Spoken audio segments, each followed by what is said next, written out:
Welcome back to Let's Make a Game, a channel about making computer role-playing games using the free program Twine and the Sugarcube format for Twine. In this video, I would like to continue talking about my current project of coding the combat system for a viewer's game. More specifically, we've been talking about the code that allows the player character to issue an order to a companion that the companion should swap one of the weapons in their hand for a different weapon, or should draw a weapon if they into an empty hand. In the last video, I showed you the code that deals with issuing the order and recording that the order has been issued.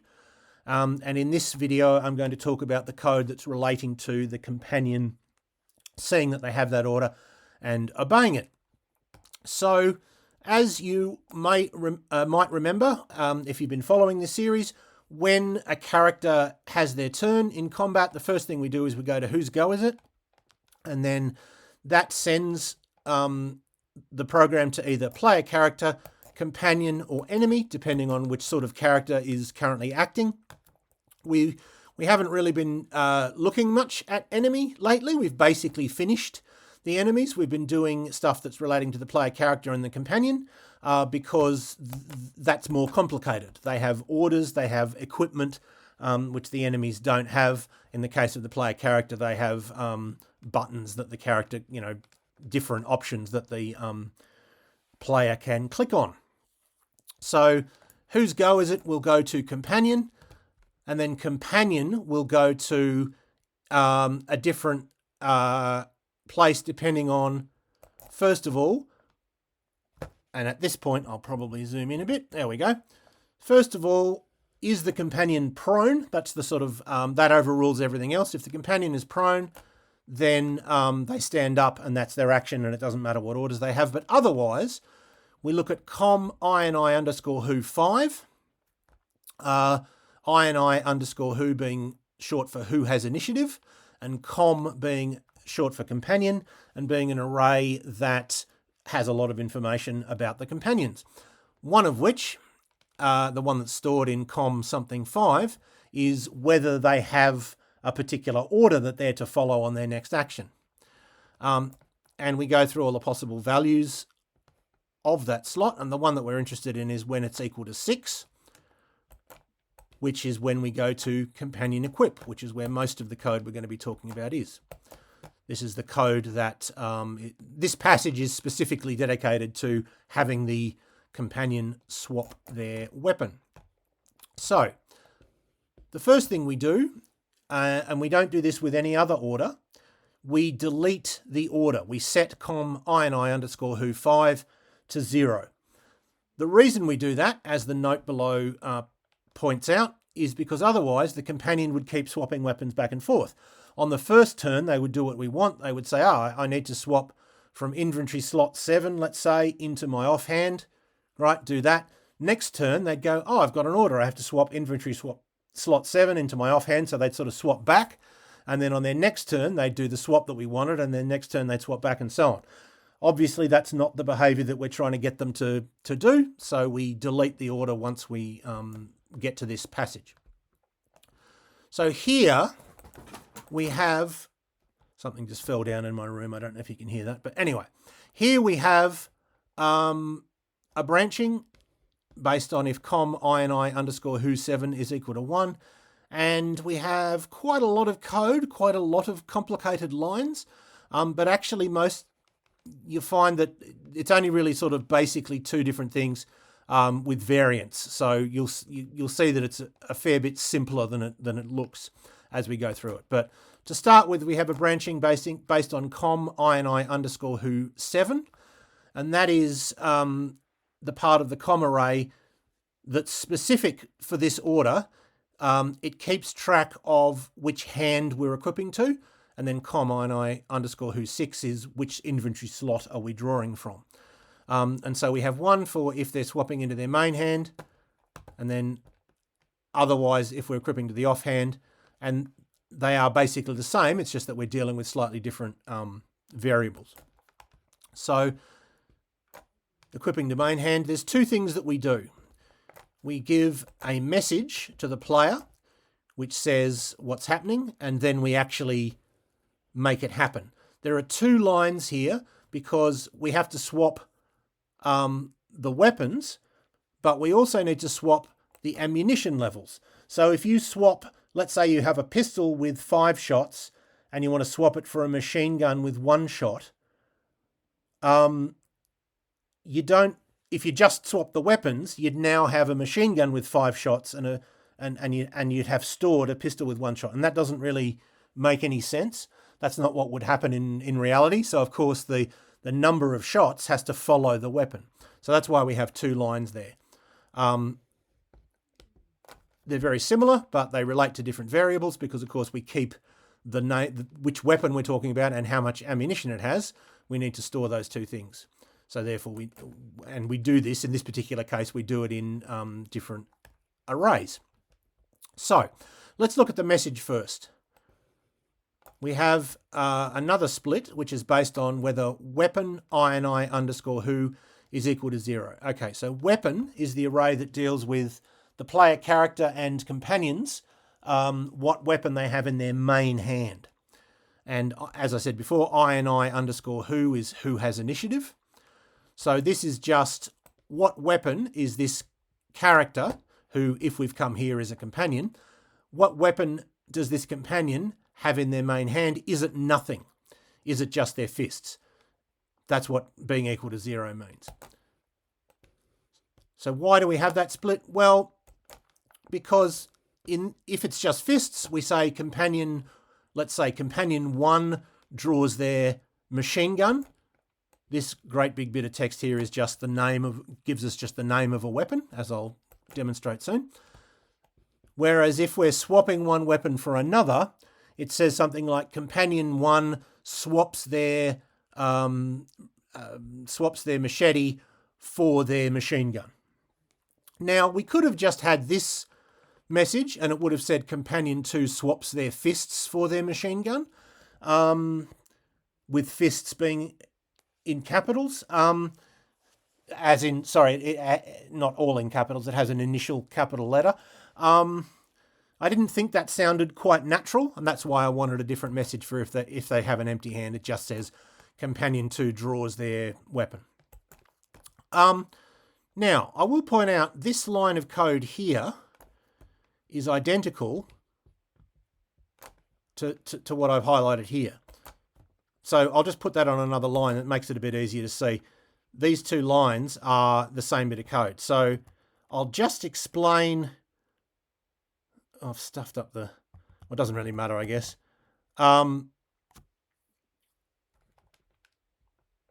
Sorry, I will retype this. There we go. Okay. So I'll just explain this one, because once I explain this bit of code, well, obviously that will also explain what this bit of code does, because it's the same thing. So we have 2 bits of code that need explanation, I guess. We have this one. Let's put that there. And we have this quite long. Oh, they're both long, I guess, but this one's sort of quite a bit longer. All right, so let's explain what this means. As you can see, they're both referring to WEA underscore OVR, which is weapon overview.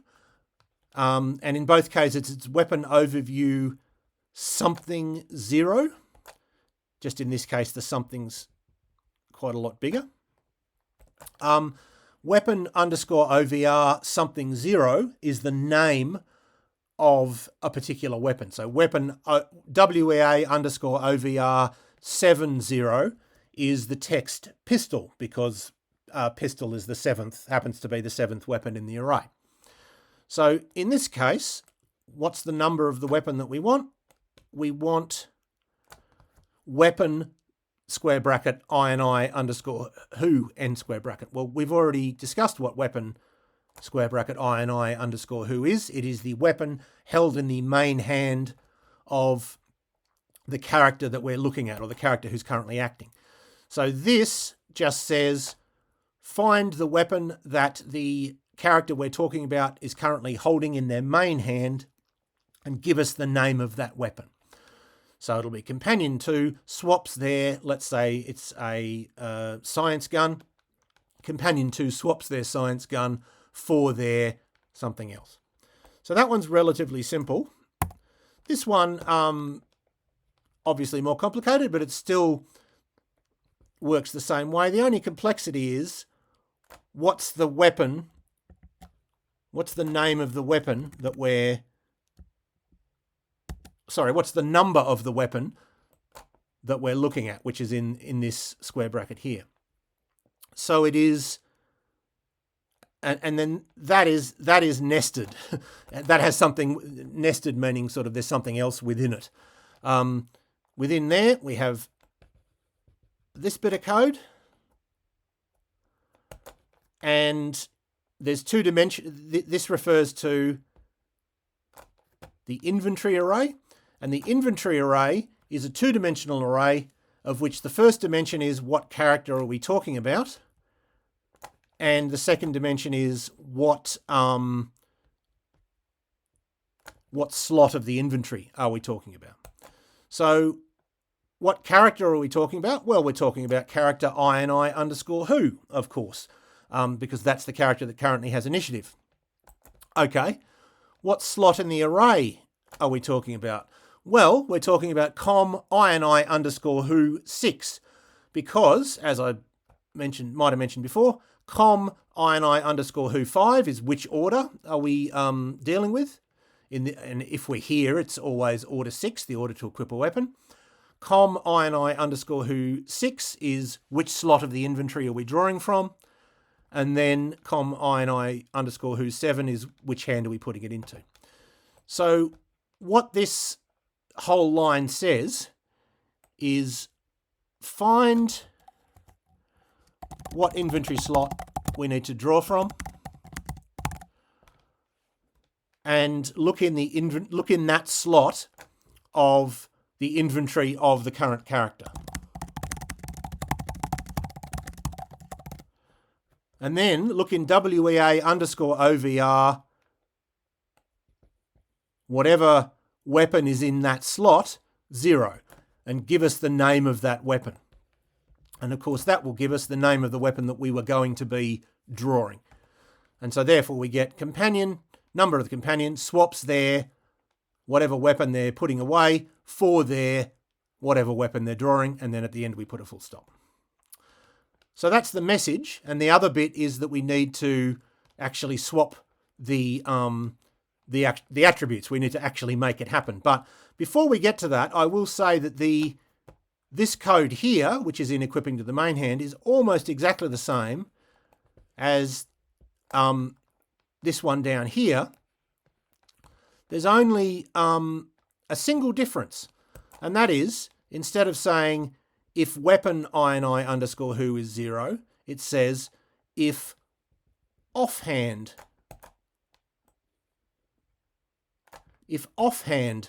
INI_who is 0.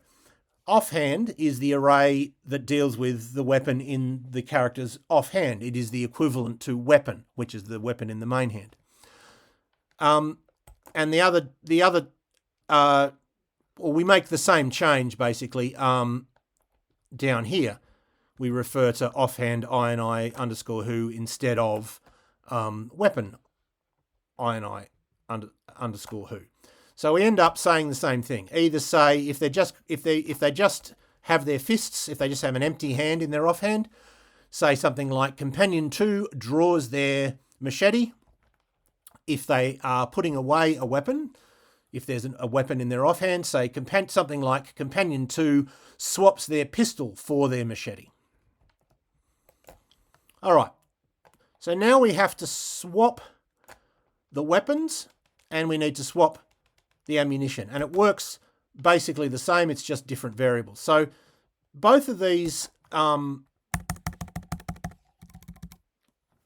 this looks very complicated, but it's actually just an example of a structure that we've talked about before. It's the one-line way of swapping two variables, which I only found out about recently. I was using a way that had 3 lines, and then someone showed me this way that only uses 1 line, and I've started using it since then. It's this sort of format. Set square bracket $A, comma $B, end square bracket equals square bracket $B, comma, and you can put a space in here if you want. I usually do. Makes it a bit easier to read, but that's not required. $A, end square bracket. So all that does is just swap this variable with this variable. A becomes the old value of B, B becomes the old value of A. So what are the two things that we're swapping? Well, we're swapping